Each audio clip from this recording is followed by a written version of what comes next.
क्या जो दुबई में बारिश हो रही है वो अल्लाह का अज़ाब है या इसके पीछे कोई साइंटिफिक रीज़न है? उसके पीछे क्लाउड सीडिंग का एक्सेसिव यूज़ है।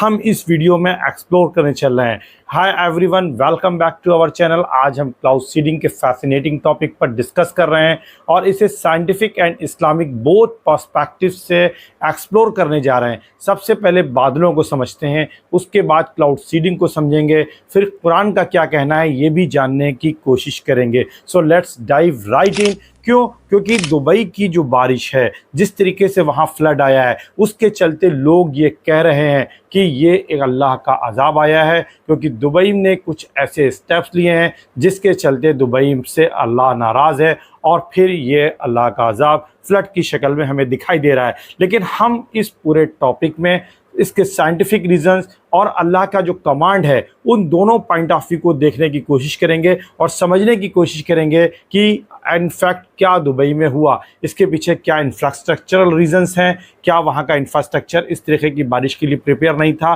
क्या एक्सेसिव क्लाउड सीडिंग के चलते इतनी हैवी रेन हुई, क्या लो सदर्न जेट स्ट्रीम के फ्लो के चलते ऐसा हुआ, या फिर ये वाकई में अल्लाह का एक अज़ाब है। तो नाउ अब हम इस चीज़ को एक्सप्लोर करने चल रहे हैं।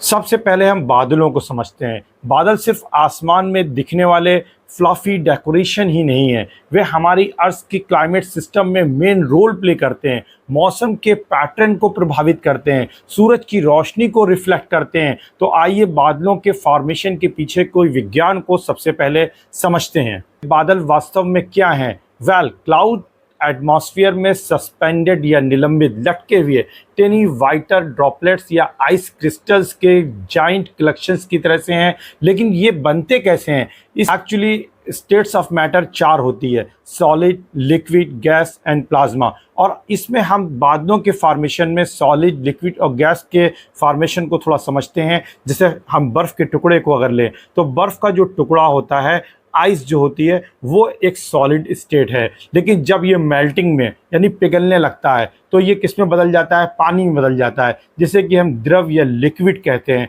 और जब इसको हम जमाते हैं तो ये जमाने की प्रक्रिया फ्रीजिंग कहलाती है और फिर ये कन्वर्ट हो जाता है सॉलिड में। लेकिन जब लिक्विड को हम गर्म करते हैं तो ये वाष्प में बदलता है, वेपर में चेंज होता है और इस वेपर को हम बोलते हैं एवोपरेशन। और ये एवोपरेशन जो है गैस की फॉर्म में हमारे सामने दिखाई पड़ता है। इसी तरीके से बादलों का निर्माण होता है। बादलों का निर्माण हवा में जो नमी होती है, मॉइस्चर से शुरू होता है। ये नमी महासागरों, झीलों, नदियों और यहाँ तक कि ज़मीन की सतह से पानी के एवोपरेशन या वाष्पीकरण से भी आती है। कहाँ पर? हमारे एटमॉस्फेयर में।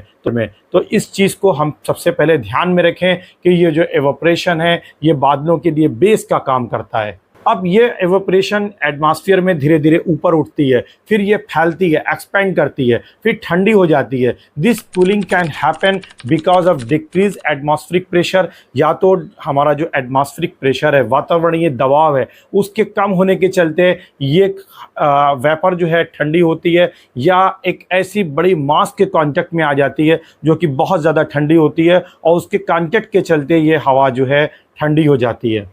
Now here is what the magic happens। जल वाष्प को बूंदों या बर्फ के क्रिस्टल में बदलने के लिए उसे किसी चीज़ से चिपके रहने की ज़रूरत होती है, यानी किसी सरफेस की ज़रूरत पड़ती है। इसे आप इस एक एग्जाम्पल के तरीके से देख सकते हैं जो वीडियो में आपको दिखाई दे रहा है कि किस तरीके से बूंदें कंडेंस हो रही हैं एक शीशे के ऊपर।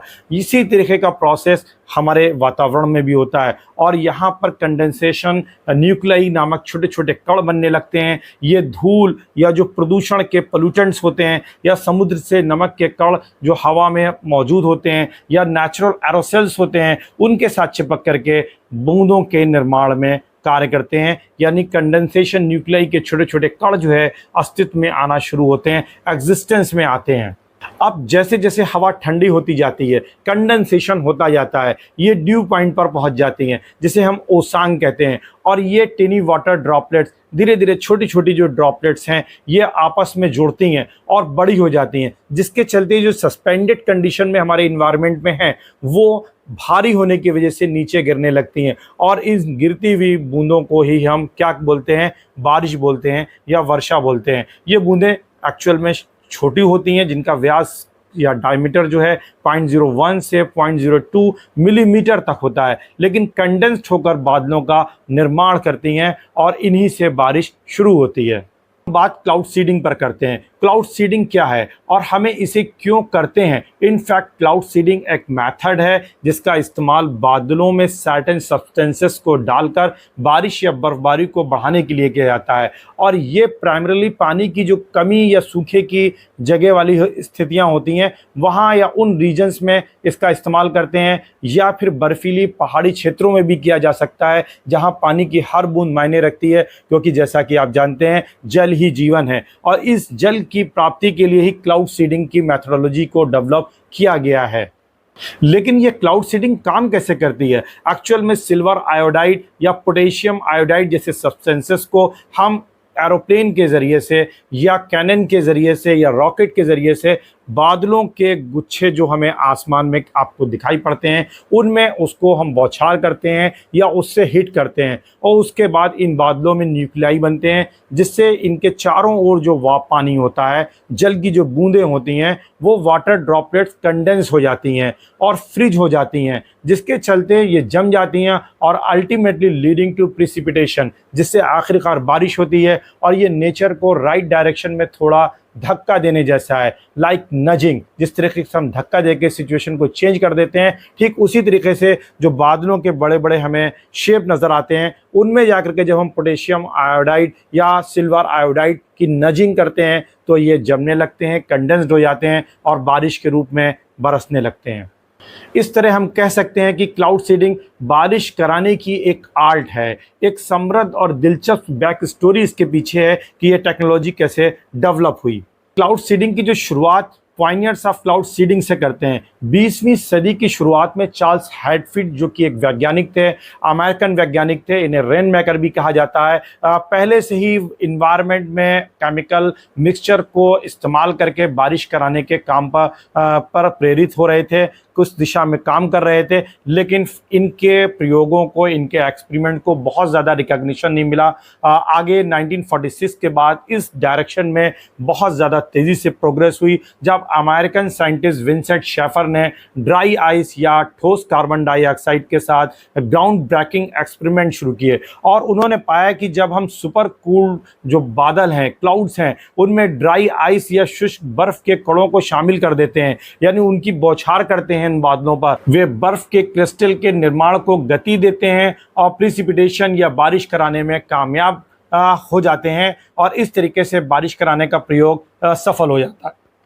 फिर 1946 से 1950 के दशक में अगर हम देखें तो इरविंग लैंगमुइर और बर्नार्ड वॉनगुट ने सिल्वर आयोडाइड और पोटेशियम आयोडाइड के विभिन्न सीडिंग एजेंटों के साथ प्रयोग करके शेफर के काम को आगे बढ़ाया, और दुनिया भर में तेज़ी से इस टेक्नोलॉजी का इस्तेमाल बारिश कराने के लिए किया जा रहा है।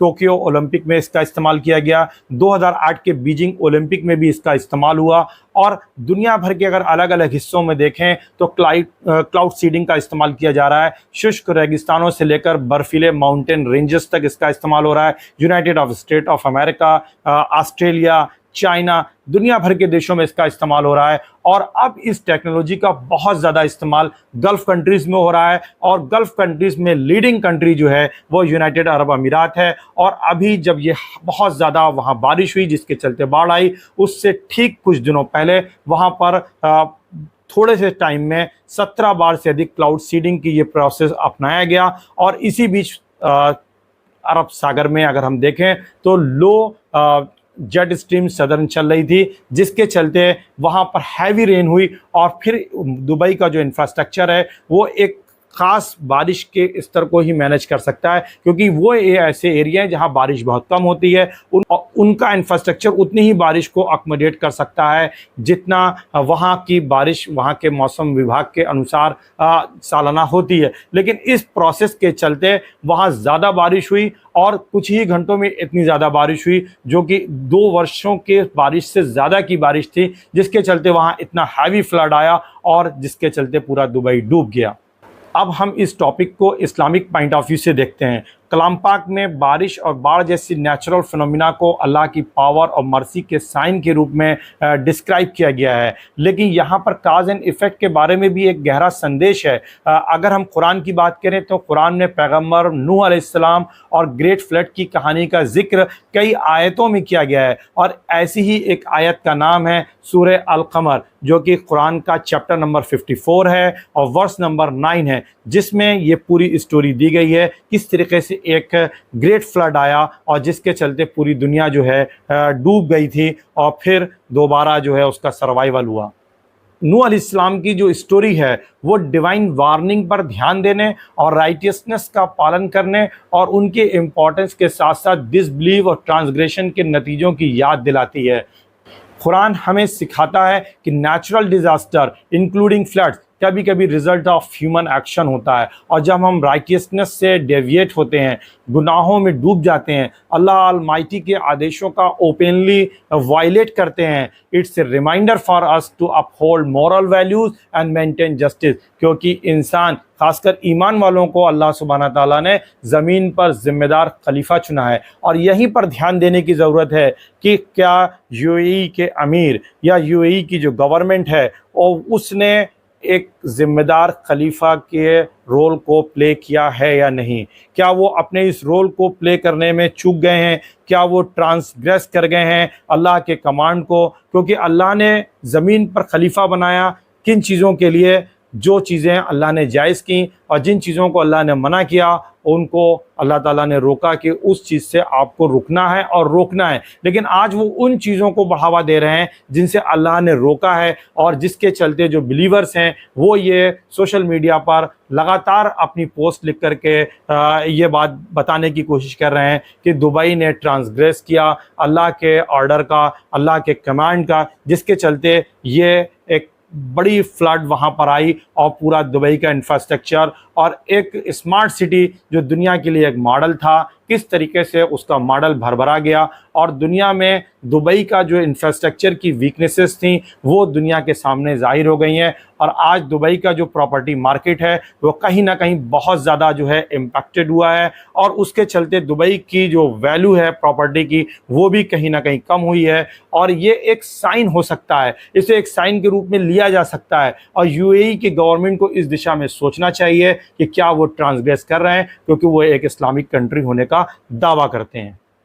इस तरीके से हम देख सकते हैं कि क्लाउड सीडिंग का मतलब सिर्फ मौसम के साथ छेड़छाड़ करना नहीं है, क्योंकि जब हम टेक्नोलॉजिकली किसी चीज़ का एक्सेसिव इस्तेमाल करते हैं तो उसके भी अपने कॉन्सिक्वेंसेस होते हैं, और जब हम अल्लाह के कमांड को ट्रांसग्रेस करते हैं, उसको डिसओबे करते हैं, तो उसके भी अपने कॉन्सिक्वेंसेस होते हैं। इसलिए हमें नेचर के साथ और गॉड ऑलमाइटी के जो रूल्स हैं, जो कमांड्स हैं, उनके साथ एक सामंजस्य या कोऑर्डिनेशन बना करके रखना चाहिए और वो तरीका ढूंढना चाहिए। और अल्लाह ने जो जिम्मेदारी दी है, अपनी नैतिक जिम्मेदारियों को भी पहचानना और अल्लाह के हुक्म को मानना और अपनी हदों से बाहर ना जाना, जो अल्लाह ने तय कर दी है, और उसके दायरे में रहना, ये भी जिम्मेदारी बनती है। Thanks for turning in, and don't forget to like, subscribe and share your thought in the comments below. Until next time, take care and stay curious. Thank you so much.